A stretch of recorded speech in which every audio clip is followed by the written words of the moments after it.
Good morning everyone. आज हम लोग SCM स्ट्रैटेजिक कॉस्ट मैनेजमेंट का मोस्ट इम्पॉर्टेंट टॉपिक्स जो कि टोटल कॉस्ट है, ये इन्वेंट्री मैनेजमेंट्स के थ्रू आता है कि how to calculate total cost. यानी जो कंपनियां हैं या फैक्ट्री कोई मैन्युफैक्चरिंग यूनिट्स होगी, जब वो यूनिट्स मैन्युफैक्चर करती होगी तो उसकी एक टोटल कॉस्ट आती है। ठीक वैसे ही क्वेश्चन जो मैंने आपको बोला है, जैसे क्वेश्चन में आपके पास क्या है, एनुअल रिक्वायरमेंट्स क्या है 6400 यूनिट्स। ऑर्डरिंग कॉस्ट क्या है ₹200। कैरिंग कॉस्ट क्या है ₹4।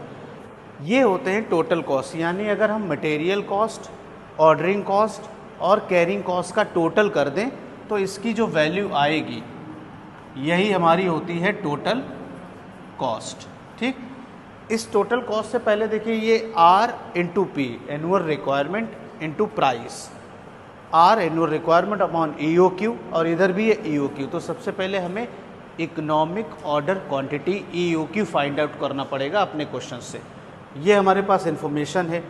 EOQ का फार्मूला होता है EOQ is equal to 2 into R into O upon CC। Annual requirement, ordering cost, carrying cost. 2 into annual requirement है 6400, ऑर्डरिंग कॉस्ट है 200 और कैरिंग कॉस्ट है ₹4। इसका कैलकुलेशन करिए कितना आया EOQ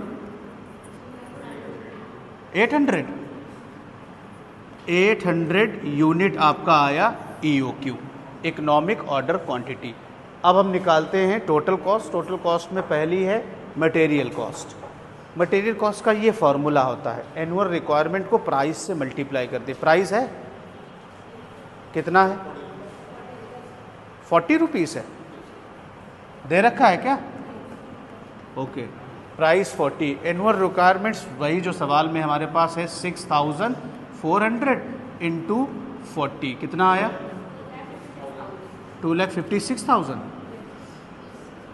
ठीक है, इसके बाद ऑर्डरिंग कॉस्ट निकाली जाती। फार्मूला होता है annual requirements upon EOQ into ordering cost.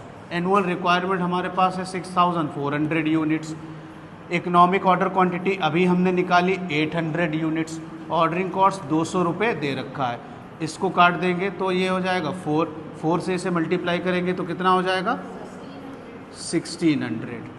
ठीक, ये आई आपकी ऑर्डरिंग कॉस्ट। अब कैरिंग कॉस्ट। कैरिंग कॉस्ट का formula EOQ upon 2 into carrying cost. EOQ हमने अभी निकाला 800 unit upon 2 into carrying cost है ₹4। तो ये भी हो जाएंगे 1600। इसका टोटल कर लीजिए 2,59,200। ये हमारी आई टोटल कॉस्ट। ठीक, अब हमारे पास एक प्रपोज़ल है। जो सप्लायर है उसने प्रपोज़ल हमको दिया है कि अगर हम ये जो 6400 है अभी EOQ की पॉलिसी पे चले, यानी इकोनॉमिक ऑर्डर क्वांटिटी। देखिए ये एनुअल रिक्वायरमेंट है लेकिन हम 6400 यूनिट्स परचेज नहीं कर रहे हैं। हम किस पॉलिसी पे परचेज कर रहे हैं? इकोनॉमिक ऑर्डर क्वांटिटी की पॉलिसी पे परचेज कर रहे हैं। क्लियर? जो हैं 800 यूनिट्स। बताओ तो हम परचेस कितना करेंगे 800 यूनिट्स। ये इकोनॉमिक ऑर्डर की पॉलिसी है। अब वो कह रहा है अगर ये इकोनॉमिक ऑर्डर पॉलिसी के थ्रू परचेस ना करें और अगर आप पूरा 1 टाइम परचेस कर लें तो हम आपको कितना डिस्काउंट दे देंगे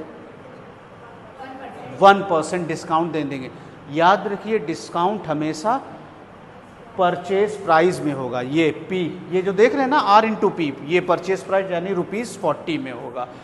अब टोटल कॉस्ट चेंज हो जाएगी कि नहीं बताइए? अगर हम 1 टाइम ऑर्डर कर रहे हैं तो एनुअल रिक्वायरमेंट आपकी वही रहेगी कितनी 6400 यूनिट इंटू प्राइस जो ₹40 थे। अब इस पर आपको 1% डिस्काउंट मिल जाएगा। तो ₹40 का 1% निकालिए 0.4 इससे माइनस कर देंगे तो 39.6 आएगा। पहले प्राइस था ₹40, अब डिस्काउंट के बाद आया 39.6 रुपीज़। मल्टीप्लाई करिए कितना आया 2,40,000 ये 53,440 ये हमारी क्या आ गई है मटेरियल कॉस्ट। अब हमें निकालनी है ऑर्डरिंग कॉस्ट। फॉर्मूला वही, अच्छा हाँ फॉर्मूला अब ये था ईओक्यू की पॉलिसी पे, वन टाइम अगर ऑर्डर आप कर रहे हो तो जो 200 रुपये ऑर्डरिंग कॉस्ट है वही तो लगेगी। लिखा था ₹200 ईच ऑर्डर, तो वन टाइम ऑर्डर करोगे तो उसमें सिर्फ ऑर्डरिंग कॉस्ट कितनी देनी पड़ेगी, सिर्फ 200 रुपये। फिर कैरिंग कॉस्ट निकालनी होगी। कैरिंग कॉस्ट का फार्मूला होता है EOQ अपॉन 2 इंटू CC, लेकिन EOQ की पॉलिसी पे तो हम परचेस कर ही नहीं रहे हैं, हम तो वन टाइम कर रहे हैं। वन टाइम कितना कर रहे हो 6,400 upon 2 into CC। Carrying cost थी कितनी ₹4 थी, ठीक। अब ये कैरिंग कॉस्ट उतनी ही रहेगी, सेम रहेगी। क्यों?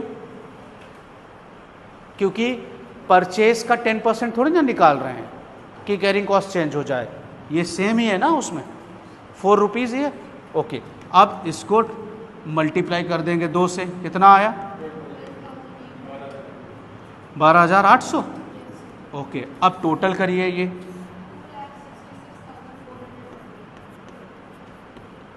2,66,440। अब देखिए EOQ की पॉलिसी पे अगर आप ये एनुअल रिक्वायरमेंट परचेस कर रहे हैं तो आपका क्या आ रहा है, कॉस्ट कम आ रही है। वन टाइम ऑर्डर आप कर रहे हो, देखने में तो लगता है वन टाइम ऑर्डर करेंगे 200 रुपये ही देने पड़ेंगे, सिर्फ वन टाइम ऑर्डरिंग कॉस्ट देनी पड़ेगी और एक्सपेंसेस आपके कम होंगे, लेकिन कॉस्ट बढ़ जाती है। क्लियर? कैरिंग कॉस्ट देखिए बढ़ जाती है हमेशा, क्योंकि अभी 800 यूनिट्स आप ऑर्डर कर रहे थे, उसकी कैरिंग कॉस्ट इतनी थी। अब एकदम से आप पूरी ऑर्डर कर लेंगे तो उनको रखोगे कहाँ, गोडाउन में रखोगे, उसकी होल्डिंग कॉस्ट तो आएगी, वही कॉस्ट हमेशा ज़्यादा आती। तो आप प्रेफरेंस क्या देंगे कि कंपनी को EOQ की पॉलिसी पे परचेस करना चाहिए। ये जो वन टाइम प्रेफरेंस है वो प्रॉफिटेबल कंपनी के लिए नहीं है। Is that clear? अब सभी को क्लियर है ना? ओके।